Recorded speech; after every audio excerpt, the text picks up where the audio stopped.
In my previous life, after I got divorced, the court awarded me custody of our newborn son. As he was still nursing, on the other hand, our daughter would live with my ex-husband. I raised my son to be humble and polite. He was admitted to MIT on the day the results were announced. Various media outlets rushed to interview me, to ask about my parenting secrets. Meanwhile, my daughter dropped out of school and eloped with a hooligan. She got pregnant before she was even 16, becoming a negative example of teenage delinquency. At 30, she was still sponging off her father, having achieved nothing in life. My ex-husband's dream of having a successful daughter was shattered. Much to his shame, came to confront me at my son's college acceptance party. He insisted that I had passed on bad genes to our daughter, which caused her failure during the argument. He stabbed me in the chest and then jumped to his death. When I opened my eyes again, I was back in the courtroom on the day of the child custody ruling. This time my ex-husband spoke before I could, asking the judge to grant him custody of our son. I immediately realized he too had been reborn. My chest was still aching faintly when I heard the sharp sound of the gavel, echoing through the courtroom. Both parties, please state your reasons for seeking custody. Before I could fully grasp what was happening, I heard the familiar voice of my ex-husband. Jason Langford, Your Honor. I have a job and a stable source of income. I can provide my son with the best education and environment.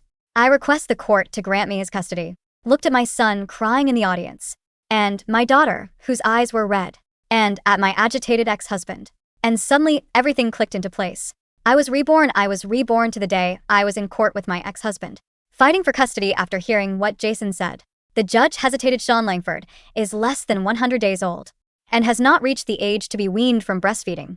The court recommends that his custody be given to the mother, Luna Combs, while Anna Langford, who is 6 years old, be in the custody of the father, Jason Langford. Hearing the judge say the exact same words I heard in my previous life made my thoughts drift to the past. Memories from my past life made me shudder. Since the heavens had given me a chance to live again, I would definitely change the outcome this time. I would not stand by and watch my daughter go astray. Meanwhile, Jason was still arguing, saying that he could hire a nutritionist for Sean, and that he could deliver fresh milk from New Zealand by air to replace breastfeeding, so it would be no worse than being raised by his biological mother. The judge sighed helplessly. He signaled for silence, then asked for my thoughts. Under Jason's eager gaze, I nodded to the judge. I can let Jason have custody of Sean, but he must guarantee that he will never see Anna outside of the legally mandated visitation times. As soon as I said that, Jason chuckled. You think too highly of yourself, Luna. She's got trashy genes. She'll never be anything more than the gutter trash she is. Forget the legally mandated visitation times. I don't even want to see her again after this. Jason, while looking at my daughter silently lowered her head and a tear rolled down her cheek. Although she was only 6 years old, I knew that her mind and her emotional intelligence were much more mature than those of her peers. Although she couldn't fully understand what Jason had just said, she knew one thing: her father hated her. In order to prevent Jason from saying anything that would upset my daughter further, I signed the legal documents as quickly as possible and led my daughter out of the courthouse. Outside the courthouse door, Jason looked at me triumphantly while holding Sean in his arms. Luna, I know you were reborn too. I can't believe you chose to raise Anna this time, since you passed on all the inferior genes to her, raising her as your punishment. Don't worry, this time I'll definitely raise Sean too. Be an outstanding child. Meanwhile, you can become the laughingstock of the community. With Anna. With that, Jason turned and left. I held my sobbing daughter in my arms and shook my head as Jason walked away. If there really was a genetic problem with the children, as Jason said, then the defective one should be our son. Sean will always remember how naughty and unruly my son was. In my previous life, at the age of 3, he pushed a female classmate down the slide in kindergarten and abused the neighbor's pet cat. He was also a habitual liar. He often pushed blame onto others and shirked responsibility. I beat him and scolded him, but he wouldn't change at the age of 6. He pushed the neighbor's daughter into the swimming pool on purpose, almost killing her. After that day, I realized that I had to do something. If I didn't, Sean would eventually grow into a problematic teenager who would cause harm to others. I decided to take Sean back to the countryside and spend a year educating him in all aspects of his thoughts and behavior. At first, he would not listen and often ran away from home. I asked the local hooligans I had contacted in advance to intercept him. When they caught him, they would beat him up. It must be said that when dealing with naughty children, social education is sometimes more effective than parental guidance. After a few beatings, Sean was finally willing to listen to me, and his temperament also improved a lot. I worked hard to help him grow from a troublemaker into an excellent student with good character and learning habits. But when Sean grew up, he didn't appreciate my efforts. He often exaggerated when he told his classmates and teachers about his childhood, portraying me as an extreme and foul-tempered mother. Every time I saw him post things like, "A broken family is the cause of lifelong trauma" on his social media, I felt sad and heartbroken. But when I saw that admission letter from MIT, I felt that all the efforts were worth it. It didn't matter if my son hated me, as long as he was successful. I believed he would definitely understand my good intentions one day. But I did not live to see that day. I was stabbed to death by Jason during the celebration. Since Jason was so sure in both my past and present lives that my genes were the problem, let's see how he would raise Sean, who was problematic since he was a child. "Mommy, did Daddy divorce you because he didn't like me?" On the way home, my daughter, who had remained silent the whole time, couldn't help but voice her inner doubt. "Daddy doesn't like me, I can go to an orphanage. Can you and Daddy get back together then?" "Don't be silly," my heart ached as I looked at my daughter. I couldn't understand how such a considerate and sensible child became a rebellious delinquent in my previous life. "It's not your fault, this is between Daddy and I. It has nothing to do with you." My daughter nodded as if she understood, but her hesitant look pricked at my heart like a thorn. I knew that if I wanted to raise my daughter well, I first needed a stable source of income. I recall that in my previous life, I had found a job through a referral from an old coworker that allowed me to support Sean independently. I took out my phone and was about to send a text to my old coworker when I received a message from a mutual friend. Contained a screenshot of an announcement Jason made on social media. I did not know if it was because Jason had successfully won custody, but he remarried earlier than in my previous life. In the picture, Jason held his new marriage certificate in one hand and his new wife, Rachel White, in the other. Grinning widely, I had seen this photo in my previous life too. The difference was that this time, there was a girl about Anna's age standing next to Rachel. She seemed to be Rachel's daughter. The girl glared at Sean with intense dislike. My intuition told me that my daughter must have been bullied when she lived with them in my previous life. Before I could think further, I received a call from Jason. I answered, confused. On the other end of the phone, Jason's voice sounded smug. "I'm having a double celebration today. Don't be too jealous." I was about to hang up when I suddenly heard the cry of a baby from the other end. Then came a girl's sharp scolding. "All you do is cry, you're so noisy. If you don't stop crying, I'll choke you to death." My heart sank. I felt like my guess earlier was instantly confirmed. Jason is Sean being bullied. Jason denied him patiently. "Don't be so sensitive, the kids are just playing around. Cindy is just joking with Sean. My son inherited my excellent genes. So everyone loves him. Cindy likes him so much. There's no way she would bully him." I wanted to say something more, but he abruptly hung up. "Forget it. I already owed my daughter a lot in my previous life.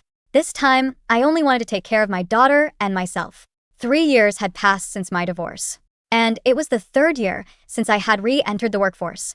Project I was in charge of made the company a lot of money. With the project bonus, I signed my daughter up for the piano and dance classes she had always wanted to take. After being reborn, I paid great attention to my daughter's material and psychological needs. I didn't want her to be easily moved by a boy's cheap concern. In the future, due to the lack of family love and the lack of material and psychological fulfillment. To my surprise, I saw Jason again for the first time in 3 years. At the entrance of the youth activity center, Jason was also surprised to see me and Anna. Noticing my daughter's practice clothes, he scoffed and said, "You sure are willing to spend money on her, Luna. These extracurricular classes aren't cheap. Are you really trying to make something out of trash?" Jason's cutting words made my daughter swallow the word daddy that she was about to call out. She looked at Jason in confusion, not understanding why her father disliked her. With a frown, I warned him, "Seriously, Jason, Anna is your daughter too. Even if you don't like her, you don't have to talk about her like that." I had been constantly educating Anna about Jason. In the last 3 years, fear that the sensitive Anna would trap herself in the mindset of how to make her father like her, leading to her acting obedient in order to please him. Therefore, the first thing I taught her was to accept that her father didn't love her. Accepting that a parent may not love you is a problem many adults can't solve. But I wanted Anna to know that she didn't have to please anyone or stand for unprovoked malice. Anna had grown a lot in the past 3 years in all aspects. Now, hearing Jason's malicious remark, she only showed a brief disappointment before telling Jason righteously, "I'm not a wild hen, I'm mommy's daughter. Anna Combs, you even changed her surname. Jason snorted and continued, Luna. Since we were married for 7 years, let me give you a piece of advice. Some children will always be inferior because of their genes. They're hopeless, no matter how hard you try to educate and cultivate them. You'll only end up raising an ungrateful wretch. Be careful, or you might end up raising a pregnant teenage girl who doesn't respect herself and runs away with a hooligan. I couldn't stand that smug face anymore. I raised my arm to slap him, but my action was suddenly interrupted by a child's voice. Mommy. It was Sean, the son whom I hadn't seen for 3 years. Jason wearily picked him up. I'm warning you, Luna. The court awarded me custody of Sean. Don't even think about abducting my jeune sang. That was the reason why Jason had been preventing me from visiting Sean for the past 3 years. The current Sean was no different from the way he looked in my memory. He had an innocent face, beautiful round eyes, and a mouth that was adept at telling lies. Suddenly had a bad feeling. What was Jason doing at the youth activity center with Sean? Hearing my question, Jason smiled confidently. What else? For classes, of course. My son inherited the best genes from me, so he's way smarter than other kids his age. I heard there's a new programming class at the youth activity center, so I brought him here to enroll. My son will be going straight to MIT in the future, so he must start learning these skills from a young age. I was shocked. Sean is only 3 years old. Jason, are you crazy? The words slipped out of my mouth before I could stop them. He is barely 3 years old. A toddler's brain isn't developed enough to grasp programming logic. He should be playing with blocks, not staring at a screen. Jason sneered, adjusting the collar of his expensive polo shirt. That's the difference between my genes and yours, Luna. You think like a mediocre person. Mediocre people wait until high school to learn these things. My son is a prodigy. The instructor said he already knows how to turn the computer on and type his name. I looked down at Sean. He wasn't looking at the computers. He was staring at a little girl in the waiting area who had a plush rabbit. While Jason was busy boasting, I watched Sean walk over to the girl. He didn't ask to play. He simply snatched the rabbit, and when the little girl started to cry, Sean calmly looked at her, smiled, and forcefully yanked one of the rabbit's ears until the seam ripped. Sean. I gasped, instinctively stepping forward. Jason beat me to it, but not to scold him. He crouched down, chuckled, and patted Sean's head. Look at that grip strength. And he's exploring cause and effect. Taking things apart is the first sign of an engineering mind. Jason pulled a $20 bill from his wallet and threw it at the crying girl's stunned mother. Buy a new one. My son is just experimenting. The mother looked disgusted, grabbed her daughter, and hurried away. I felt a cold chill wash over me. In my previous life, I had spent a year in the countryside breaking Sean of these exact sociopathic tendencies. I had fought tooth and nail to instill empathy in him, enduring his hatred to save him from himself. Now, Jason was watering the poisonous seeds of Sean's nature with praise and money. You're destroying him, I said softly. I'm elevating him, Jason retorted, picking Sean up. Sean looked over Jason's shoulder at me, his dark eyes entirely devoid of childish innocence. He stuck his tongue out at Anna, who simply squeezed my hand and looked away. Keep raising your little gutter, rat, Luna. We'll see who gets the last laugh when MIT sends out their acceptance letters. With that, Jason carried Sean into the coding classroom. I stood there for a moment, letting the stale air of the activity center settle around me. Then, I knelt to Anna's eye level. Did his words hurt you, sweetie? Anna shook her head, her bright eyes steady. No, Mommy. He sounded silly, like the bad guys in my cartoons who talk too much before they fall in the mud. A genuine laugh bubbled up from my chest. I kissed her forehead. Exactly. Now, let's go to your piano class. The next 10 years passed like a river carving its way through stone, steady, relentless, and transformative. I poured myself into my career. The consulting firm I joined eventually made me a senior partner, and by the time Anna was 12, I had enough capital to start my own firm. We moved out of our modest apartment into a high-security luxury condominium in a prestigious school district. I never forgot the phantom pain in my chest, the memory of Jason's blade plunging into my heart. Because of that, I spared no expense on security. Our home had state-of-the-art alarms, and I enrolled Anna in Krav Maga the moment she turned 8. I wanted her to be graceful, yes, but I also wanted her to be lethal if she ever needed to be. Anna blossomed. Without the suffocating presence of a father who despised her, and without the constant chaos of Sean's destructive behavior draining my energy, Anna became a force of nature. She inherited my work ethic but had a natural empathy that drew people to her. By 16, she was the captain of the debate team, a state-level pianist, and an honors student. But my most profound victory happened the summer of her 16th year. In my previous life, this was the year she met him, The street thug named Tyler who manipulated her need for fatherly affection, got her pregnant, and ruined her life. I have been holding my breath the entire year, waiting for Tyler to appear. And he did. He transferred to Anna's high school, riding a loud motorcycle, sporting a fake leather jacket and a practice smirk. One afternoon, I arrived early to pick Anna up from school. I saw Tyler cornering her near the gates, leaning against the brick wall to trap her. My heart hammered against my ribs. I unbuckled my seatbelt, ready to sprint out and tear him apart. But before I could open the door, Anna sighed loudly. She didn't look intimidated, nor did she look enamored. She looked bored. "Move," I heard her clear, commanding voice carry over the courtyard. "Come on, princess," Tyler sneered. "I'm just trying to offer you a ride. You look like a girl who needs a little danger in her life." Anna let out a dry laugh that sounded remarkably like mine. A 2008 Honda motorcycle with a leaky exhaust isn't danger, it's a tetanus hazard. Furthermore, you're standing in my personal space. You smell like stale nicotine, and if you don't move your arm in the next 3 seconds, I will dislocate your shoulder. Tyler scoffed, trying to grab her wrist. Feisty. In a blur of motion, Anna grabbed his wrist, pivoted, and drove her elbow sharply into his tricep while sweeping his leg. Tyler hit the concrete with a pathetic yelp, his backpack spilling open. Anna stepped over him, adjusted her backpack straps, and walked calmly to my car. She opened the passenger door, slid in, and buckled up. "How was your day?" I asked, my hands trembling slightly on the steering wheel, hiding the massive wave of relief crashing over me. "Annoying," Anna said, pulling out her AP chemistry notes. "Some boy with an inferiority complex tried to flirt by being aggressive. Can we get sushi for dinner?" "We can get whatever you want, my love," I smiled, pulling away from the curb. The curse of the past life was broken. Anna was safe. Because she knew her worth, she had absolutely no space in her life for garbage. Meanwhile, the updates I heard about Jason and Sean were the stuff of a slow-motion car crash. Jason's obsession with Sean's genius genes had blinded him to the monster he was cultivating. In elementary school, Sean was caught stealing money from a teacher's purse. Jason threatened to sue the school for defamation, claiming the teacher was targeting Sean out of jealousy. He transferred Sean to an expensive private academy. At the new school, Sean pushed a classmate down a flight of stairs because the boy wouldn't let him copy a math test.